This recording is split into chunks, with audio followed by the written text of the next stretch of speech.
8月怡保嗰時真係得人驚，你睇兒童散光300度，真係嚇死你啊！而家係啊，醫生講咗啦，兒童散光呢件事係唔穩定啊嘛，視力仲發育緊，2、3歲先有定性㗎。唔得，咁呢樣嘢都最重視咁啊，一定要帶多啲出去戶外睇多啲綠色植物，望下遠啲嘅嘢。係啲啦，慢吞吞咁樣，公園你可以霸㗎嘛，冇位住。得啦，知啦。幾慢吞吞，快啲得唔得啊？我哋迫不及待想玩啊，爸爸。最快係佢喎，一撳個掣佢就可以自己衝起身㗎啦，充氣嘅呢個。呢個女大個啲，自己打起我得我同你講，分半鐘搞掂，點啊？得唔得？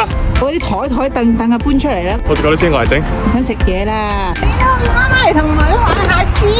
愛的魔力轉圈圈。爺爺，你睇下爸爸喺度搞咩？爸爸喺度做咩啊？你睇下，個傻佬。哇！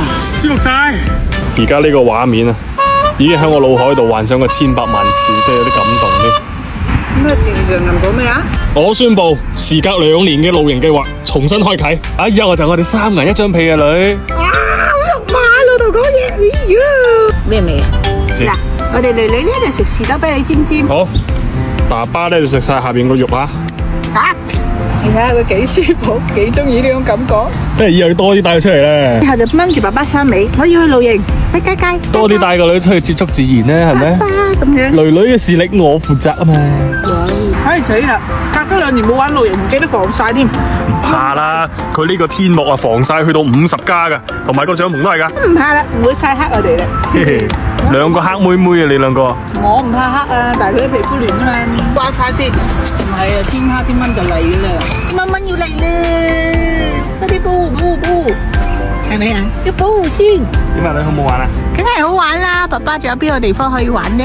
我都唔知喎，喂，問下網友要做功課先啦，有邊係適合親子露營嘅地方？喂，話俾我哋聽啦。